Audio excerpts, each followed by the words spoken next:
करे आबाद करण जो जीअण जो वसीलो ज़राअत उन्हनि जी खेती उन्हनि जी जेका ज़मीन उन्हनि जो रोज़गार ज़राअत ते आहे उन्हनि खां आख़िरी पेट गिरव बि जेका छीनण चाहिनि था जेका वॾी हराम पाई आहे ऐं असां इन जे ख़िलाफ़ अॼु साईं राज चांडो साहिब जी अॻवानीअ में अली नायब शमकत बि हिते वेठी आहे असांजो डॉक्टर नबीदीनो बुलेती साहिब बि हिते वेठो आहे ऐं जहिड़ा अॻवान जेका हाफिज़ साहब वेठा आहिनि मुफ्ती अब्दुल हलीम छोटो साहब वेठा ऐं लालूराम अवामी प्रेस क्लब जो खजानची भाऊ परवेज़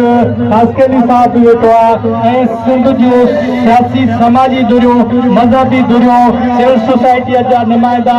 शाइर अदीब दानिशवर लेखक अॼु इन सभई हिकु नुक्ते ते गॾु आहियो त कंवर शहबाजकोट ज़िले जे पुछड़ीअ ते पियल आबादकारनि खे पाणी ॾियो ऐं खुदारा उन्हनि ते ज़ुल्म बंदि करियो ऐं उन्हनि जे जीअण जो वसीलो रोज़गार ज़राअत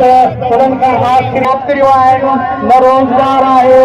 न कम आहिनि न हेल्थ जो निज़ाम दुरुस्त आहे न तालीम जो निज़ाम दुरुस्त आहे न सफ़ाई जो निज़ाम दुरुस्त आहे न सिंधी माण्हुनि खे पंहिंजा जाइज़ हक़ था मिलनि अॼु बि सिंध जे अलाए केतिरनि ॻोठनि में बिजली कोन्हे अॼु बि सिंध जे अलाए केतिरनि ॻोठनि में जेका गैस कोन्हे अॼु बि सिंध जे अलाए केतिरनि ॻोठनि में स्कूल बंदि पिया आहिनि अॼु बि सिंध जे अलाए केतिरनि ॻोठनि में गंदगी जो जेका ढेर लॻा पिया आहिनि ऐं माण्हू बुख बेरोज़गारी ऐं बीमारीअ में मरी रहिया आहिनि तव्हां सरकारी अस्पतालुनि में वञो तव्हांखे टके वारी पैरासिटामोल न मिलंदी तव्हांखे टके वारी डिस्पोजल न मिलंदी तव्हांखे धिका ॾेई ॿाहिरि कढियो वेंदो